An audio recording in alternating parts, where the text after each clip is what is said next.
তাজা খবর, বুবলি এবং অপু দুজনে থানায় জিডি করেছে। প্রথমে বুবলি জিডি করেছে, তারপরে অপু বিশ্বাস করেছে।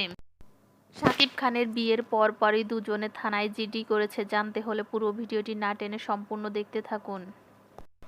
সাম্প্রতি সোশ্যাল মিডিয়া সরগরম হয়েছে শাকিব খানের বিয়ের খবরে এবং নিত্য নতুন খবরে টানা হেঁচড়া চলছে তার সাবেক দুই স্ত্রীকে নিয়ে।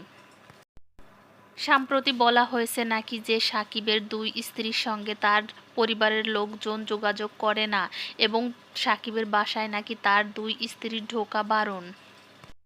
এছাড়া নানা রকম সত্য মিথ্যা এবং রং চং মিশিয়ে বিভিন্ন ধরনের ইউটিউব চ্যানেল, এছাড়া ফেসবুক পেজ এবং কিছু টিভি চ্যানেল নিউজ প্রকাশ করেছে এবং এই নিউজগুলোর মধ্যে কিছু আপত্তিকর কথা বলা হয়েছে যা বুবলি এবং অপুর ভালো লাগেনি, তাই তাদের বিরুদ্ধে থানায় জিডি করেছেন দুজনেই। প্রথমে জিডি করেছেন বুবলি, তার কিছুদিন পর আবার জিডি করেছে অপু বিশ্বাস। এ থেকেই বোঝা যায় যে তারা দুজনেই এক পথের পথিক। একজন যা করে তাকে অনুসরণ করে আবার দ্বিতীয়জনও তাই করে। তো দর্শক, ভিডিও নিয়ে আপনাদের কোনো মন্তব্য থাকলে অবশ্যই কমেন্টে জানাবেন।